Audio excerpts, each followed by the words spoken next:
नोंमा नुमिदांग अमदी नंदकी सुषमागा थौंगमगा पुन्ना चाखुमदा चाक थोंगली सुषमागी Cola इ हाइदुना थवाना कौरई चे नंगी कोलाई चे ताद्रो नंगी कोलाई हाइबा सुषमाना होय पाइखलमो आई लागे थौंगम ममागा पुन्ना लेरमुको थौंगमना होय सुषमा कन्ना चेंथोकलगा कोलदु पाइख्रे नंदकीदी चाक थोंगलिबदु पुंगनिंग इचंग चंगदे थौंगमबु कलक मिहौबा येंगथीबा मित्येंग अमदा येंगदुना लै खंगहौदना वखल अमा लाई चाखुमदा थौंगमगा मागा खक लैबगी खुदोंग चाबा असि लौरगे खलै नंदकीना अयो इमा नंदकीना खंगहौदना लाउरकपदुदा थौंगमदी पाखतुना नंदकी मनाक्ता चंगसिनदुना हंगी mama केदरगे थौंगम ममागी ngaksamda kainoma chikre amta yengao hoi mama thongam nandaki ngaksamda paiduna kari chikmano yengi tanja si lauraga nandaki na thongom gi makhutu kanna paisilaga mangaksamda paihanduna thamaga kanna laurai kana lege ai bo hamta kanbio moi pabu nanao susma thongam di nandaki gi mataududa unganga khre makhutu nanthokna bo honaraduna hairai Mama, kaino tawrisibo? Se, thado mama. Kaino mana tawridubo? Thongam namdana makhutu satoi. Tawnariba mawongdu Susma di thongjinda leptuna ngakna yengduna leiramni. Susma praprak changsilai. Nandaki Susma changakpa ubada lok khangku khujinai. Susma thongamda mamit kharap yengamaga mama gi manakta changshinduna hairai. Mama, tabro se. Aine Susma ne.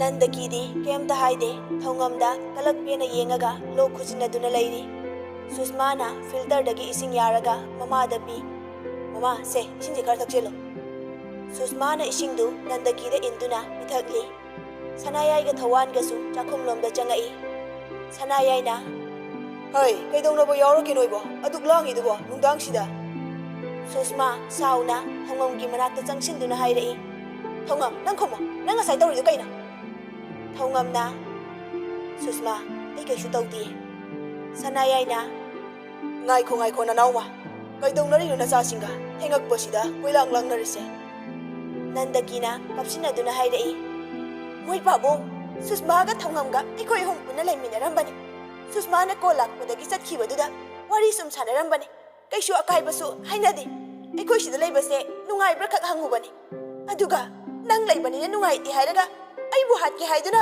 hauri melini ne nandaki gi wahaiduda thongam di ngakna hairei mama kaino mama na haibiri dubo susma thongam da sauna yengaga changsilaktuna hangai thongam kaino nang ngasi tawram lise thongam na susma ai kaisum tawdi nandaki gi manakta changsiladuna hai mama oidaba ngangbigano Susma changsilaktuna thongambu laktuna inthoktuna sauna hairei kari aigi mama na kaigi oidaba ngangduna yari makha tarano thongam chalo nang sida kuina lerno nang ni hena khangidune ai ko soida tharakani thongamna Susma ai landabane sanayai gi manakta changsiladuna hai babu nachabu thajabiyo nacha landabane mama na thongamna wangangbal loidringai Susma na marak thatuna hairei adudi mama la lalsira Susma thongambu makhut paiduna jingthoklaga kupakna thai chalo thong ai kana sawatringai nang salhora nangi fanaba ai haise thongamna Susma ai chatkiroi ai landabane Susma na yare ai misnu horbe chalo yare sakto yaningre ai mangtane amuk son thana leno thongamna Susma ai landabane Susma ai ira leitabane Susma du thongam gi mataududa sauningladuna kanna laurai thongam gi manakta changsilaga thongam gi collar du pairaga chingsilaga hairei thongam mappa hatpanga masane na ai gi imasidi nangi di kana nate aduna ai gi mahatpadi nangonda kaishulai bathabak nate wahai sitabada thongam na Susma bu laktuna inthorai nang magna aduki wahai do aina lan khibada landi haiduna chenggadabati nate Susma na kaidorige nang sida husifo ha salo dana thongam mara leiraba mai thiraba amagumna tuminna mamai lukthaduna thoglai ꯁꯨꯁꯃꯥꯒꯤ ꯃꯌꯨꯝ ꯊꯥꯗꯣꯛꯂꯝꯂꯒ ꯃꯁꯥꯒꯤ ꯃꯌꯨꯝꯗ ꯂꯥꯛꯑꯦ꯫ ꯃꯇꯝ ꯀꯨꯏꯅ ꯊꯥꯗꯣꯛꯂꯨꯔꯕ ꯌꯨꯝꯗꯨ ꯃꯅꯨꯡ ꯆꯪꯕꯒ ꯀꯣꯏꯅ ꯌꯦꯡꯉꯤ꯫ Drawing ꯔꯨꯝꯗ ꯊꯦꯠꯂꯤꯕ ꯐꯦꯃꯤꯂꯤ ꯐꯣꯇꯣꯗꯨ ꯌꯦꯡꯉꯒ ꯍꯤꯛꯅ ꯀꯞꯄꯤ꯫ ꯄꯥꯕꯨꯡ, ꯃꯃꯥ, ꯅꯆꯥ ꯊꯧꯅꯥ ꯂꯩꯕꯤ ꯑꯣꯏꯕ ꯉꯝꯗ꯭ꯔꯦ꯫ ꯀꯩꯒꯤꯅꯣ? ꯂꯥꯜꯂꯨꯗꯕ ꯑꯃꯒꯤ ꯆꯩꯔꯥ ꯅꯆꯥꯗ ꯍꯟꯖꯤꯟ ꯍꯟꯖꯤꯟ ꯐꯪꯂꯤꯕ? ꯑꯗꯨꯕꯨ ꯄꯥꯕꯨꯡ, ꯅꯆꯥ ꯊꯦꯡꯅꯈꯤꯅꯤ꯫ ꯁꯤꯊꯔꯨꯔꯕ ꯄꯥꯕꯨꯡꯒꯤ ꯑꯁꯥꯁꯤꯡ ꯅꯧꯅ ꯑꯃꯨꯛ ꯃꯩꯔꯤ ꯊꯣꯛꯅ ꯆꯥꯍꯟꯈꯤꯅꯤꯌꯦ꯫ ꯊꯧꯉꯝ ꯃꯄꯤ ꯇꯩꯊꯣꯛꯇꯨꯅ ꯐꯣꯇꯣꯗꯨꯗ ꯌꯦꯡꯂꯤꯉꯩ ꯀꯅꯥꯒꯨꯝꯕ ꯑꯃ ꯁꯝꯗꯨꯅ ꯆꯠꯈꯤꯕꯒꯤ ꯃꯃꯤ ꯐꯣꯇꯣꯗꯨꯗ ꯇꯥꯔꯛꯏ꯫ ꯃꯃꯥꯏ ꯂꯩꯊꯣꯛꯇꯨꯅ ꯌꯦꯡꯂꯨꯕꯗ ꯃꯤ ꯑꯃ ꯆꯠꯈꯤꯕꯒꯤ ꯃꯃꯤ ꯇꯥꯕ ꯎꯏ꯫ ꯊꯧꯉꯝ ꯃꯤꯗꯨꯕꯨ ꯇꯥꯟꯅꯩ꯫ ꯀꯅꯥꯅꯣ? ꯉꯥꯏꯈꯣ! ꯊꯧꯉꯝꯒꯤ ꯈꯣꯟꯖꯦꯜꯗꯨ ꯇꯥꯕꯗꯒꯤ ꯃꯤꯗꯨ ꯇꯞꯅ ꯁꯨꯝ ꯆꯦꯜꯂꯝꯕꯗꯒꯤ ꯆꯦꯟꯗꯅ ꯆꯠꯈꯤ꯫ ꯊꯧꯉꯝꯁꯨ ꯑꯗꯨꯝ ꯇꯥꯟꯅꯩ꯫ ꯃꯃꯥꯏ ꯃꯃꯤꯠ ꯂꯣꯏꯅ ꯈꯨꯝꯖꯤꯜꯂꯤ꯫ ꯅꯨꯄꯤꯅꯤ ꯅꯨꯄꯥꯅꯤ ꯍꯥꯏꯕ ꯉꯝꯗꯦ꯫ ꯁꯨꯝ ꯂꯦꯞꯇꯅ ꯇꯥꯟꯅꯕꯗꯒꯤ ꯈꯣꯡꯅꯥꯡ ꯑꯃꯒꯤ ꯃꯈꯣꯡꯗ ꯃꯤꯗꯨ ꯂꯦꯞꯈꯤ꯫ ꯊꯧꯉꯝ ꯈꯣꯡꯅꯥꯡ ꯑꯗꯨ ꯎꯕꯗ ꯀꯔꯤꯒꯨꯝꯕ ꯈꯔ ꯅꯤꯡꯁꯤꯡꯕꯒꯨꯝ ꯇꯧꯅ ꯇꯞꯅ ꯆꯪꯁꯤꯜꯂꯤ꯫ ꯅꯨꯄꯥ ꯑꯃꯒꯤ ꯈꯣꯟꯖꯦꯜꯗ ꯍꯥꯏꯔꯛꯏ, ꯊꯧꯉꯝ, ꯅꯤꯡꯁꯤꯡꯂꯤꯕ꯭ꯔꯥ ꯃꯐꯝꯁꯦ? ꯊꯧꯉꯝꯅ ꯆꯤꯡꯅꯅ ꯍꯪꯉꯛꯏ, ꯅꯪ ꯀꯅꯥꯅꯣ?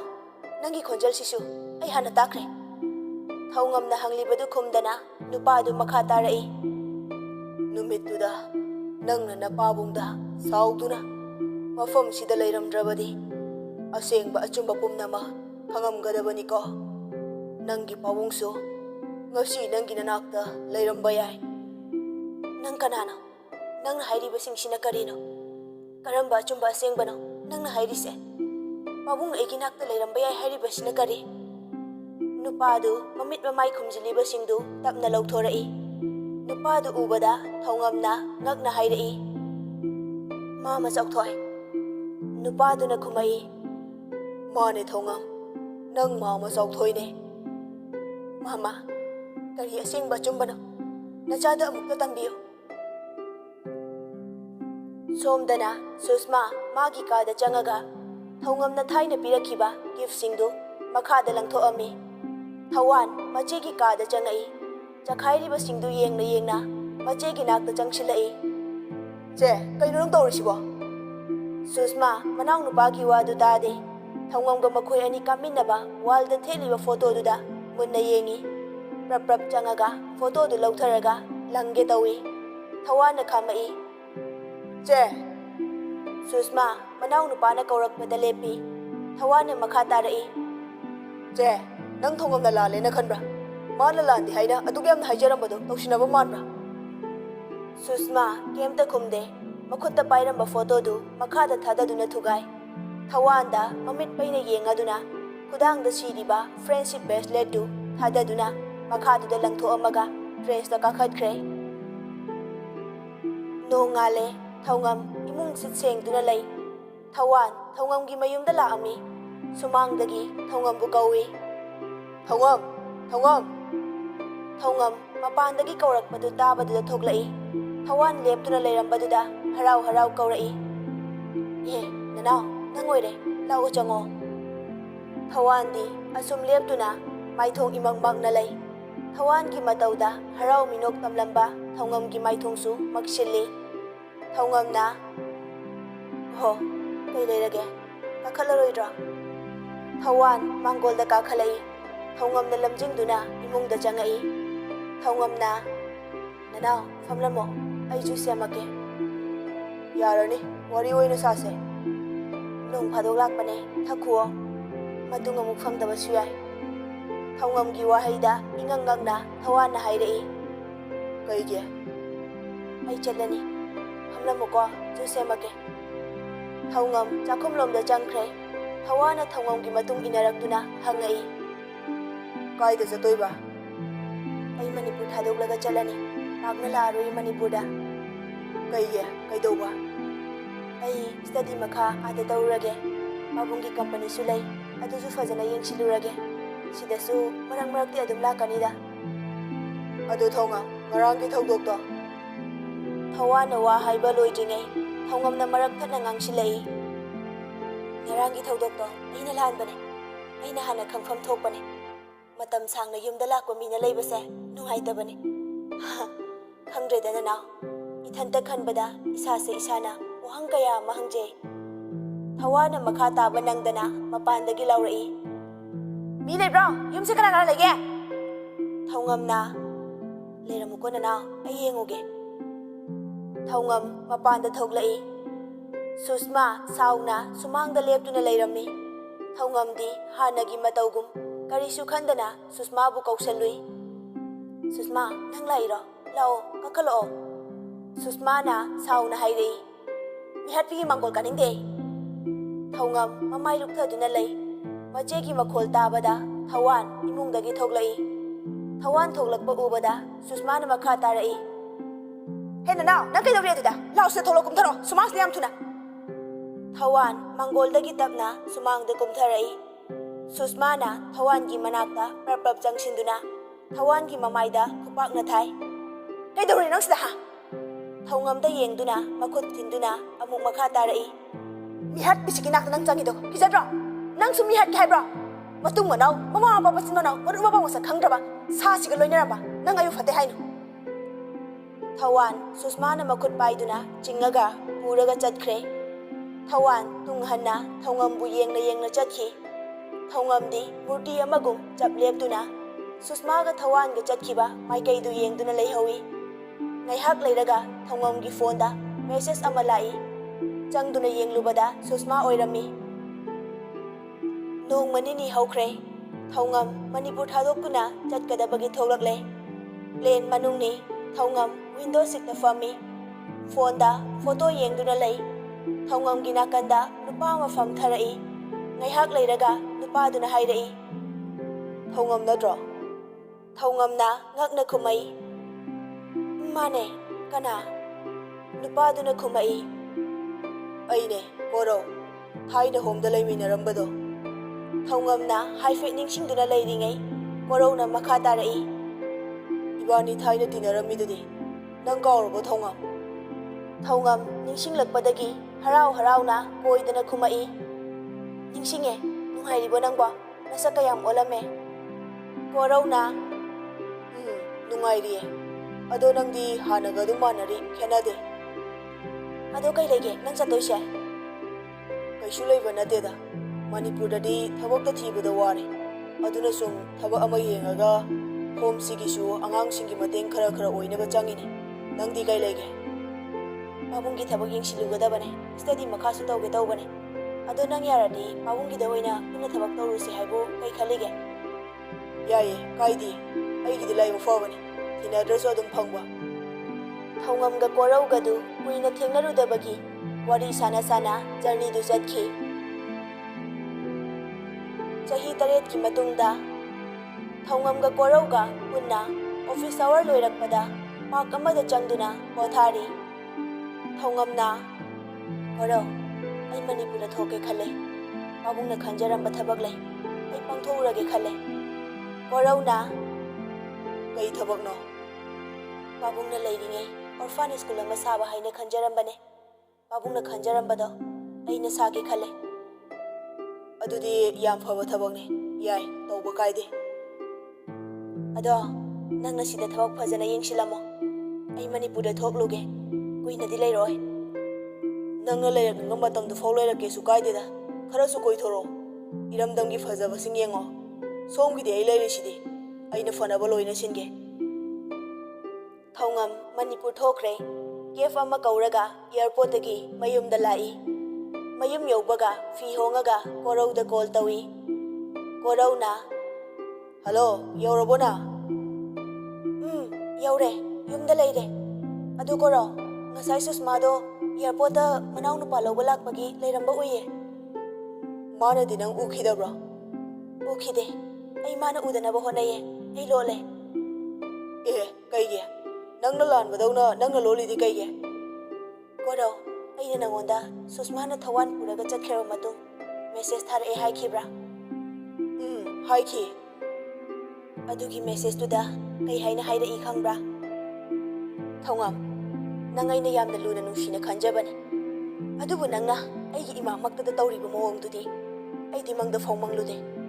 Maruk ama oina ꯅꯪꯉꯣꯟꯗ ꯂꯩꯔꯝꯕ ꯊꯥꯖꯕ ꯄꯨꯝꯕ ꯅꯪꯅ ꯃꯤꯀꯨꯞ ꯑꯃꯗ ꯂꯣꯏꯅ ꯃꯥꯡꯍꯟꯈ꯭ꯔꯦ ꯅꯪꯒꯤ ꯅꯨꯡꯁꯤꯕꯅ ꯃꯐꯝ ꯆꯥꯎꯅ ꯀꯜꯂꯝꯕ ꯊꯃꯣꯏꯁꯤꯁꯨ ꯉꯁꯤꯗꯤ ꯀꯤ ꯇꯨꯀꯠꯆꯕꯅ ꯃꯍꯨꯠ ꯁꯤꯟꯈ꯭ꯔꯦ ꯑꯃꯨꯛ ꯍꯟꯅ ꯑꯩꯒꯤ ꯏꯅꯥꯛ ꯅꯛꯂꯛꯀꯦ ꯈꯟꯒꯅꯨ ꯑꯩꯒꯤ ꯃꯤꯠꯃꯥꯡꯗꯁꯨ ꯂꯦꯞꯄꯛꯀꯅꯨ ꯑꯁꯨꯃꯥꯏꯅ ꯍꯥꯏꯔꯛꯈꯤꯕꯅꯤ ꯑꯗꯨꯅ ꯑꯩ ꯃꯥꯕꯨ ꯎꯕꯗ ꯃꯥꯅ ꯍꯥꯏꯔꯛꯈꯤꯕ ꯋꯥꯍꯩꯁꯤꯡꯁꯦ ꯑꯗꯨꯝ ꯅꯤꯡꯁꯤꯡꯉꯦ ꯑꯗꯨꯅ ꯃꯃꯥꯡꯗ ꯂꯦꯞꯄꯒꯤ ꯄꯥꯡꯒꯜ ꯂꯩꯇꯦ ꯀꯣꯔꯧꯅ ꯊꯧꯉꯝ ꯁꯣꯟꯊꯒꯅꯨ ꯀꯩꯒꯤꯅꯣ ꯅꯪꯅ ꯃꯔꯥ ꯂꯩꯕ ꯑꯃꯒꯨꯝ ꯀꯤꯔꯒ ꯂꯣꯠꯂꯤꯗꯤ ꯊꯧꯅꯥ ꯂꯩꯌꯨ ꯑꯆꯨꯝꯕꯗꯣ ꯅꯣꯡꯃꯗꯤ ꯈꯪꯂꯛꯀꯅꯤ ꯐꯔꯦꯁꯦ ꯖꯔꯅꯤ ꯆꯠꯄꯒꯤ ꯋꯥꯔꯝꯂꯅꯤ ꯉꯥꯏꯍꯥꯛ ꯄꯣꯊꯥꯖꯔꯣ ꯀꯣꯟꯅ ꯑꯃꯨꯛ ꯐꯥꯎꯅꯔꯁꯦ ꯁꯣꯝꯗꯅ ꯁꯨꯁꯃꯥ ꯍꯣꯏꯒꯤ ꯏꯃꯨꯡ ꯃꯅꯥꯎ ꯅꯨꯄꯥ ꯊꯣꯛꯂꯛꯄꯒꯤ ꯏꯔꯥꯡ ꯂꯥꯡꯉꯤ ꯅꯟꯗꯀꯤꯅ ꯅꯅꯥꯎ ꯅꯪ ꯂꯩꯇꯕꯗꯅꯦ ꯌꯨꯝꯒꯁꯦ ꯎꯟ ꯋꯥꯏꯃꯨꯛ ꯍꯦꯛ ꯆꯤꯛꯏ ꯅꯆꯤꯜ ꯅꯧꯄꯥ ꯆꯤꯛꯅ ꯆꯩꯅꯕꯗꯅꯦ ꯄꯨꯝꯅꯤꯡ ꯅꯤꯟꯕꯒꯗꯣ ꯀꯨꯏꯔꯦ ꯇꯥꯈꯤꯗꯕ ꯁꯨꯁꯃꯥꯗꯤ ꯋꯥꯈꯜ ꯑꯃꯗ ꯃꯪꯗꯨꯅ ꯂꯩ ꯃꯆꯦꯒꯤ ꯃꯇꯧꯗ ꯊꯋꯥꯟꯅ ꯍꯥꯏꯔꯛꯏ ꯀꯩꯗꯧꯔꯒꯦꯁꯦ ꯅꯅꯥꯎꯅ ꯁꯛ ꯈꯪꯐ ꯐꯖꯔꯝꯕꯁꯤꯗ ꯆꯥꯛꯏꯔꯣ ꯅꯪꯉꯣꯟꯗꯒꯤ ꯍꯦꯜꯂꯝꯕꯁꯤꯗ ꯅꯪ ꯄꯦꯟꯗ꯭ꯔꯤꯔꯕ ꯑꯩꯅ ꯑꯗꯨꯝ ꯍꯦꯜꯂꯛꯑꯅꯤ ꯁꯤꯗꯩꯗꯤ ꯍꯥꯏ ꯅꯪꯗꯤ ꯄꯨꯂꯤꯁꯅꯤꯅ ꯃꯤꯅꯤꯁꯇꯔ ꯃꯌꯥꯝꯒꯤ ꯄꯥꯈꯣꯟꯗ ꯆꯠꯄꯗ ꯊꯤꯔꯗꯕꯅꯤ ꯁꯨꯁꯃꯥꯅ ꯅꯅꯥꯎ ꯖꯔꯅꯤ ꯂꯥꯛꯄꯒꯤꯒ ꯑꯝꯇ ꯋꯥꯗꯕ꯭ꯔꯥ ꯅꯪꯁꯦ ꯅꯆꯤꯟꯗ ꯁꯨꯡꯂꯩ ꯍꯦꯛ ꯂꯦꯇꯦꯅꯦ ꯆꯦ ꯅꯅꯥꯎꯁꯤ ꯂꯣꯌꯔꯅꯤ ꯌꯥꯝ ꯇꯝꯃꯨꯔꯤꯕ ꯋꯥꯁꯤꯗꯕꯨ ꯌꯥꯔꯤꯈꯩ ꯉꯥꯡꯉꯒꯦ ꯌꯦꯠꯂꯒꯦꯅ ꯂꯩꯔꯤꯅꯤ ꯂꯣꯌꯔ ꯑꯩꯈꯣꯏꯗꯤ ꯆꯤꯟꯁꯤꯅ ꯗꯔꯀꯥꯔ ꯑꯣꯏꯔꯤꯁꯦ ꯁꯤ ꯍꯦꯛ ꯂꯦꯞꯄꯗ ꯃꯥꯏꯊꯤꯗꯧꯔꯤꯕ ꯃꯈꯣꯏ ꯑꯅꯤꯒꯤ ꯃꯇꯧꯗ ꯅꯣꯛꯂꯗꯨꯅ ꯅꯟꯗꯀꯤꯅ ꯍꯥꯏꯔꯛꯏ ꯅꯆꯤꯜ ꯅꯧꯄꯥ ꯋꯥꯔꯤ ꯁꯥꯍꯧꯈꯣꯀꯣ ꯑꯩ ꯅꯅꯥꯎꯒꯤ ꯃꯐꯤ ꯃꯔꯣꯜꯁꯤꯡꯁꯦ ꯃꯥꯒꯤ ꯔꯨꯝꯗ ꯑꯝꯇ ꯊꯝꯖꯤꯟꯕꯤꯔꯨꯈꯤꯒꯦ ꯅꯟꯗꯀꯤ ꯊꯋꯥꯟꯒꯤ ꯂꯒꯦꯖꯇꯨ ꯄꯨꯔꯒ ꯊꯋꯥꯟꯒꯤ ꯔꯨꯝ ꯇꯝꯅ ꯆꯠꯈ꯭ꯔꯦ ꯃꯃꯥ ꯍꯦꯛ ꯆꯠꯈꯤꯕꯒ ꯊꯋꯥꯟꯅ ꯍꯥꯏꯔꯛꯏ ꯆꯦ ꯅꯪ ꯀꯩꯗꯧꯔꯒꯦ ꯉꯁꯥꯏꯗꯒꯤꯅꯦ ꯅꯪꯅ ꯃꯪꯗꯨꯅ ꯂꯩꯔꯤꯁꯤ ꯑꯦꯌꯥꯔꯄꯣꯔꯠꯇꯒꯤ ꯍꯧꯔꯤ ꯁꯨꯁꯃꯥꯅ ꯁꯣꯔ ꯁꯥꯡꯅ ꯍꯣꯟꯗꯣꯛꯂꯒ ꯈꯨꯝꯃꯛꯏ ꯅꯅꯥꯎ ꯀꯩꯒꯤꯅꯣ ꯈꯪꯗꯦ ꯉꯁꯥꯏ ꯑꯦꯌꯥꯔꯄꯣꯔꯠ ꯃꯅꯨꯡꯗ ꯊꯧꯉꯝ ꯂꯩ ꯍꯥꯏꯗꯨꯅ ꯑꯩꯒꯤ ꯊꯃꯣꯏꯅ ꯍꯥꯏ ꯀꯣꯏꯅ ꯆꯠꯂꯒ ꯌꯦꯡꯉꯦ ꯊꯦꯡꯅꯗꯦ Why don't you just call her and ask? Never. I hate her. ꯁꯤ ꯍꯥꯏꯔꯝꯃꯒ ꯁꯨꯁꯃꯥ ꯐꯨꯛ ꯍꯧꯒꯠꯂꯒ ꯃꯥꯒꯤ ꯀꯥ ꯇꯝꯅ ꯐꯤꯡꯅ ꯆꯠꯈ꯭ꯔꯦ ꯁꯣꯝꯗꯅ ꯊꯧꯉꯝ ꯃꯃꯥꯒ ꯃꯄꯥꯒꯒꯤ ꯀꯥꯗ ꯆꯪꯉꯛꯏ ꯃꯃꯥ ꯃꯄꯥ ꯃꯈꯣꯏ ꯑꯍꯨꯝ ꯄꯨꯟꯅ ꯀꯣꯏꯆꯦꯟ ꯆꯦꯟꯅ ꯁꯥꯟꯅꯕꯁꯤꯡ ꯃꯃꯤꯠꯇ ꯎꯏ ꯐꯃꯨꯡꯗ ꯐꯝꯊꯔꯒ ꯃꯈꯨꯠꯅ ꯇꯞꯅ ꯐꯃꯨꯡꯗꯨꯕꯨ ꯅꯥꯟꯊꯩ ꯃꯃꯥ ꯃꯄꯥꯕꯨ ꯅꯤꯡꯁꯤꯡꯗꯨꯅ ꯊꯧꯉꯝ ꯍꯤꯛꯅ ꯍꯤꯛꯅ ꯀꯞꯄꯤ ꯉꯥꯏꯍꯥꯛ ꯂꯩꯔꯒ ꯊꯧꯉꯝ ꯇꯨꯝꯊꯈ꯭ꯔꯦ ꯅꯣꯡꯉꯥꯜꯂꯦ ꯊꯧꯉꯝ ꯑꯣꯔꯐꯥꯟ ꯁ꯭ꯀꯨꯜ ꯁꯥꯅꯅꯕ ꯑꯌꯥꯕ ꯂꯧꯅꯕ ꯀꯣꯏꯆꯦꯟ ꯆꯦꯟꯗꯨꯅ ꯍꯣꯠꯅꯩ ꯊꯥ ꯃꯈꯥꯏꯃꯨꯛ ꯇꯨꯝꯅꯤ ꯆꯥꯅꯤ ꯀꯥꯎꯊꯣꯛꯇꯨꯅ ꯆꯣꯛꯊꯕ ꯂꯩꯇꯅ ꯁ꯭ꯀꯨꯜ ꯑꯗꯨꯗ ꯄꯨꯁꯥꯔꯗꯤ ꯍꯥꯏꯗꯨꯅ ꯍꯣꯠꯅꯖꯩ ꯀꯣꯟꯅꯗꯤ ꯊꯧꯉꯝꯒꯤ ꯍꯣꯠꯅꯖꯃꯜꯅ ꯁ꯭ꯀꯨꯜ ꯁꯥꯅꯕꯒꯤ ꯑꯌꯥꯕ ꯒꯚꯔꯟꯃꯦꯟꯠꯅ ꯄꯤꯔꯛꯈꯤ ꯑꯔꯣꯏꯕ ꯑꯣꯏꯅ ꯏꯗꯨꯀꯦꯁꯟ ꯗꯥꯏꯔꯦꯛꯇꯔꯒꯤ ꯁꯤꯒꯅꯦꯆꯔ ꯑꯃ ꯂꯧꯒꯗꯕ ꯂꯩꯕꯒꯤ ꯊꯧꯉꯝ ꯆꯠꯂꯤ ꯊꯧꯉꯝ ꯃꯄꯥꯟꯗ ꯐꯝꯗꯨꯅ ꯗꯥꯏꯔꯦꯛꯇꯔ ꯎꯅꯅꯕ ꯉꯥꯏꯔꯤ ꯃꯅꯨꯡꯗꯒꯤ ꯑꯍꯜ ꯑꯃ ꯊꯣꯛꯂꯛꯇꯨꯅ ꯍꯥꯏꯔꯛꯏ ꯏꯕꯦꯝꯃ ꯁꯥꯔꯅ ꯆꯪꯉꯣꯌꯦ ꯊꯧꯉꯝꯅ ꯑꯍꯣꯏ ꯐꯅꯤ ꯊꯧꯉꯝ ꯗꯥꯏꯔꯦꯛꯇꯔꯒꯤ ꯀꯥ ꯇꯝꯅ ꯆꯠꯂꯤ ꯑꯦꯛꯁꯀ꯭ꯌꯨꯁ ꯃꯤ ꯁꯥꯔ ꯑꯩ ꯑꯃꯗ ꯆꯪꯖꯔꯛꯄ ꯌꯥꯒꯗ꯭ꯔꯥ ꯗꯥꯏꯔꯦꯛꯇꯔꯗꯨ ꯊꯧꯉꯝꯗ ꯌꯦꯡꯈꯠꯂꯛꯏ ꯗꯥꯏꯔꯦꯛꯇꯔꯗꯨ ꯃꯉꯥꯜꯅꯤ ꯊꯧꯉꯝꯕꯨ ꯍꯦꯛ ꯎꯕꯗ ꯃꯉꯥꯜꯅ ꯊꯥꯏꯅ ꯃꯥꯅ ꯊꯧꯉꯝꯕꯨ ꯃꯤꯍꯥꯠꯄꯤꯅꯤ ꯍꯥꯏꯔꯨꯕꯒꯤ ꯆꯩꯔꯛꯈꯤꯕꯗꯨ ꯅꯧꯍꯧꯅꯅ ꯅꯤꯡꯁꯤꯡꯂꯛꯏ ꯃꯉꯥꯜꯅ ꯋꯥ ꯂꯥꯟ ꯑꯃꯠꯇ ꯉꯥꯡꯗꯅ ꯊꯧꯉꯝꯕꯨ ꯌꯦꯡꯗꯨꯅ ꯂꯩꯕꯗꯨꯗ ꯊꯧꯉꯝꯗꯨ ꯃꯁꯥꯗ ꯀꯩ ꯑꯁꯣꯏꯕ ꯂꯩꯔꯕꯅꯣ ꯌꯦꯡꯖꯩ ꯑꯗꯨꯒ ꯃꯈꯥ ꯇꯥꯔꯛꯏ ꯁꯥꯔ ꯑꯩ ꯑꯝꯇ ꯆꯪꯖꯔꯛꯀꯦ ꯃꯉꯥꯜ ꯃꯪꯗꯨꯅ ꯂꯩꯔꯝꯕꯗꯒꯤ ꯈꯪꯕꯣꯏ ꯂꯥꯛꯄꯣꯏ ꯊꯧꯉꯝꯗ ꯍꯥꯏꯔꯛꯏ ꯌꯥꯅꯤ ꯆꯪꯕꯤꯔꯣ ꯊꯧꯉꯝ ꯆꯪꯉꯛꯏ ꯃꯉꯥꯜꯅ ꯊꯥꯔꯤꯕ ꯆꯧꯀ꯭ꯔꯤꯁꯤꯡꯗꯨꯗ ꯃꯈꯨꯠ ꯊꯤꯜꯂꯗꯨꯅ ꯍꯥꯏꯔꯛꯏ ꯁꯣꯝꯗ ꯂꯦꯡꯁꯤꯟꯕꯤꯌꯨ ꯊꯧꯉꯝꯅ ꯊꯦꯡꯛꯁ ꯁꯤ ꯍꯥꯏꯔꯒ ꯊꯧꯉꯝ ꯐꯝꯊꯩ ꯃꯉꯥꯜꯅ ꯃꯈꯥ ꯇꯥꯔꯛꯏ ꯁꯣꯝ ꯊꯧꯉꯝ ꯍꯣꯏ ꯃꯥꯅꯦ ꯑꯩꯕꯨ ꯍꯥꯟꯅ ꯈꯪꯕꯤꯕ꯭ꯔꯥ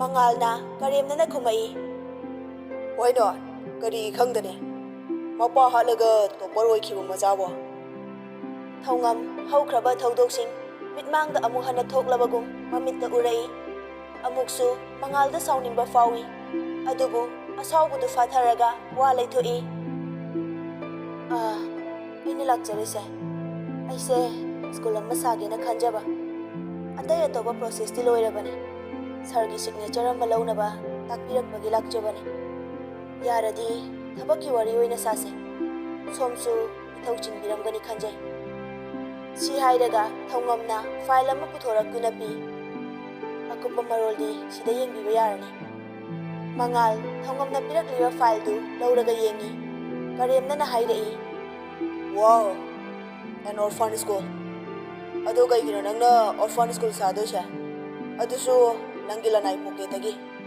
ꯍꯥꯏꯗꯤ ꯌꯥꯝ ꯉꯛꯅꯤꯡꯉꯥꯏ ꯑꯣꯏꯕ ꯅꯠꯇ꯭ꯔꯒ ꯅꯪꯒꯤꯁꯦ ꯄꯣꯂꯤꯇꯤꯛꯁꯇ ꯈꯣꯡꯗꯥꯔꯒꯦ ꯈꯜꯂꯛꯏꯔꯣ ꯑꯩ ꯄꯣꯂꯤꯇꯤꯛꯁꯇ ꯏꯟꯇꯔꯦꯁ ꯂꯩꯖꯗꯦ ꯑꯣꯔꯐꯥꯟꯁꯤꯡꯕꯨ ꯃꯇꯤꯛ ꯆꯥꯕ ꯃꯍꯩ ꯇꯝꯕ ꯐꯪꯖꯅꯕ ꯍꯥꯏꯗꯨꯅ ꯍꯣꯠꯅꯖꯕꯅꯤ ꯅꯪꯕꯨ ꯑꯁꯤꯒꯨꯝꯕ ꯈꯟꯕ꯭ꯔꯣ ꯍꯥꯏꯁꯤꯕꯣ ꯀꯩꯅꯣꯅꯦ ꯍꯥꯏꯁꯤꯕꯣ ꯂꯟ ꯊꯨꯝ ꯈꯔꯒꯤꯗꯃꯛ ꯃꯄꯥ ꯍꯥꯠꯄ ꯉꯝꯕ ꯃꯆꯥ ꯅꯪꯒꯤ ꯅꯐꯝꯗꯁꯨ ꯃꯤꯑꯣꯏꯕꯒꯤ ꯃꯤꯅꯨꯡꯁꯤꯒ ꯆꯦꯜꯂꯤꯕ꯭ꯔꯥ ꯋꯥꯍꯩ ꯁꯣꯏꯈ꯭ꯔ ꯃꯥꯜꯂꯦ ꯑꯌꯣꯛꯄ ꯃꯄꯥ ꯍꯥꯏꯗꯣ ꯑꯣꯏꯔ ꯃꯥꯜꯂꯦ ꯊꯧꯉꯝ ꯋꯥ ꯉꯥꯡꯗꯦ ꯈꯨꯇꯨꯝ ꯆꯦꯠꯅ ꯇꯥꯅ ꯈꯥ ꯆꯤꯛꯇꯨꯅ ꯑꯁꯥꯎꯕ ꯐꯥꯊꯗꯨꯅ ꯂꯩ ꯁꯥꯎꯒꯠꯂꯨꯔꯒ ꯃꯥꯅ ꯄꯥꯡꯊꯣꯛꯀꯦ ꯈꯜꯂꯤꯕ ꯊꯕꯛꯇꯨꯗ ꯊꯤꯟꯊꯔꯛꯀꯅꯤ ꯅꯤꯡꯗꯨꯅ ꯃꯔꯥ ꯂꯩꯕꯒꯨꯝ ꯇꯨꯃꯤꯟꯅ ꯑꯗꯨꯃꯛ ꯐꯝꯗꯨꯅ ꯃꯉꯥꯜꯒꯤ ꯋꯥ ꯇꯥꯔꯤ ꯃꯉꯥꯜꯅ ꯃꯈꯥ ꯑꯃꯨꯛ ꯇꯥꯔꯛꯏ ꯉꯥꯏꯈꯣ ꯅꯪꯒꯤꯁꯦ ꯅꯪ ꯑꯣꯔꯐꯥꯟ ꯑꯣꯏꯕꯒꯤ ꯑꯣꯔꯐꯥꯟꯁꯤꯡꯒꯤ ꯈꯤꯇꯪ ꯃꯤꯅꯨꯡꯁꯤꯒ ꯐꯥꯎꯕꯤꯔꯤꯔꯣ ꯃꯤꯅꯨꯡꯁꯤꯒ ꯈꯪꯕꯤꯕ꯭ꯔꯣ ꯅꯪꯕꯣ ꯌꯥꯝꯅꯕꯨ ꯉꯛꯅꯤꯡꯉꯥꯏꯅꯤꯅꯦ ꯊꯧꯉꯝꯗꯨ ꯇꯨꯃꯤꯟꯅ ꯁꯨꯝ ꯂꯩꯁꯤꯟꯕ ꯉꯝꯃꯛꯇ꯭ꯔꯗꯨꯅ